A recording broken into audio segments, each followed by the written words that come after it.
Perkenalkan, nama saya Oni Rumi Sarapurba dari kelas 11 MIPA 4 nomor urut 21. Di sini saya akan menjelaskan mengenai aspek-aspek manajemen. Pertama yang kita bahas yaitu definisi. Kata manajemen berasal dari kata manajemen yang memiliki arti seni melaksanakan dan mengatur.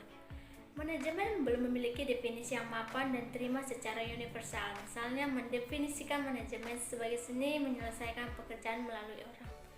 Definisi ini berarti bahwa seorang manajer bertugas mengatur dan mengarahkan orang lain untuk mencapai tujuan organisasi.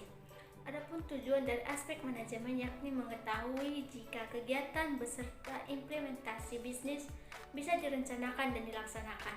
Dengan begitu, rencana bisnis pun bisa dikatakan sebagai layak ataupun tidak layak.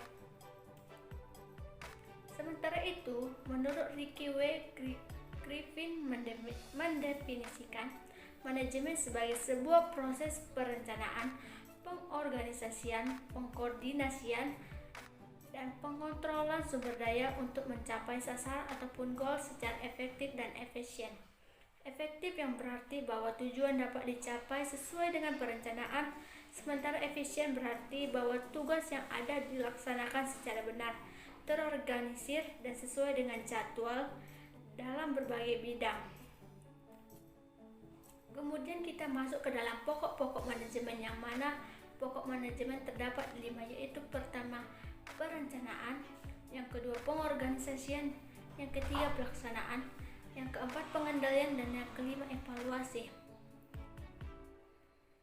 1. Perencanaan ataupun planning.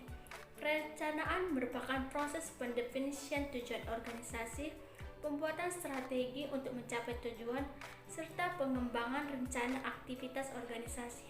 Tahap perencanaan sangat penting dan tidak boleh dilewatkan. Fungsi perencanaan bermanfaat untuk meminimalisir risiko ataupun kesalahan yang mungkin dilakukan dalam kegiatan organisasi. Contohnya, perusahaan A bergerak di bidang penjualan pakaian. Perusahaan ini dibentuk dengan tujuan memperoleh profit dan mengenalkan produk dalam negeri. Strategi yang dilakukan ialah dengan memaksimalkan promosi dan memilih bahan berkualitas untuk pakaiannya. Perusahaan A juga menentukan desain pakaian, warna, dan bahan yang diperlukan. Yang kedua itu pengorganisasian ataupun organizing. Pengorganisasian adalah proses penyusunan ataupun penentuan sumber daya organisasi untuk mencapai tujuan perusahaan. Sumber daya organisasinya meliputi sumber daya manusia, sumber daya fisik, dan sumber daya operasional. Fungsi pengorganisasian dilakukan dengan pembagian tugas untuk sumber daya manusia, penetapan struktur perusahaan dan garis wewenangnya, mengalokasikan sumber daya alam, serta merekrut dan menyelesaikan dan melatih sumber daya manusia. Contohnya, setelah menentukan jumlah strategi, perusahaan A merekrut sejumlah karyawan dan tenaga ahli. Perusahaan ini juga mengelompokkan karyawan ke bidang mana saja yang diperlukan seperti penjahit, divisi pembelian bahan, divisi promosi, dan lainnya. Perusahaan A juga membeli sejumlah mesin dan peralatan lainnya yang dibutuhkan. Yang ketiga itu pelaksanaan ataupun actuating. Pelaksanaan merupakan proses penerapan ataupun implementasi dari sebuah rencana, konsep, ide, serta gagasan yang telah dibuat sebelumnya untuk meraih tujuan bersama. Dalam implementasi, wajar jika ditemukan beberapa kendala, namun ada pula yang langsung sukses dan berhasil. Fungsi pelaksanaan biasanya dilakukan dengan membimbing serta memberi motivasi kepada sumber daya manusia serta peningkatan kemampuan bekerja karyawan. Contoh, perusahaan A memulai proses produksi pakaiannya. Para petinggi perusahaan membimbing sumber daya manusia dan selalu memberi motivasi. Semua ide telah dirancang sebelumnya, diimplementasikan semaksimal mungkin. Yang keempat, pengendalian ataupun controlling. Proses pengendalian dalam aspek manajemen adalah untuk menetapkan standar pelaksanaan dengan tujuan perencanaan, membandingkan kegiatan nyata dengan standar perencanaan, serta melakukan tindakan koreksi untuk menjamin bahwa sumber daya telah dilakukan secara efektif. Fungsi pokok dari tahap pengendalian adalah sebagai berikut, yang mana salah satunya itu mencegah terjadinya kesalahan dengan melakukan proses pengawasan pengendalian.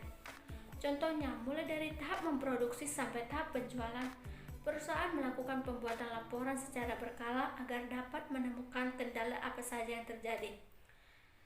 Yang kelima ataupun yang terakhir yaitu evaluasi ataupun evaluation. Pada tahap evaluasi, seorang manajer harus menemukan masalah apa saja yang terjadi untuk nantinya diperbaiki ataupun bahkan dievaluasi. Tujuan dari mengevaluasi adalah untuk memecahkan masalah sebelum menjadi lebih besar. Fungsi pokok dari evaluasi adalah penyimpangan dan kesalahan dapat dicegah dengan mudah. Yang dimana sebagai contohnya adalah setelah perusahaan A memproduksi pakaian dan menjualnya, mereka melakukan evaluasi. Ternyata masih ditemukan beberapa kendala dalam pelaksanaannya, misalnya kesalahan teknis saat produksi dan penjualan. Solusinya ialah mencegah hal itu agar tidak terulang kembali dan memastikannya semua berjalan dengan baik. Demikianlah presentasi yang dapat saya buat. Jika ada kesalahan dalam penyampaian kata ataupun pembuatan materi, saya mohon maaf. Dan akhir kata saya ucapkan terima kasih.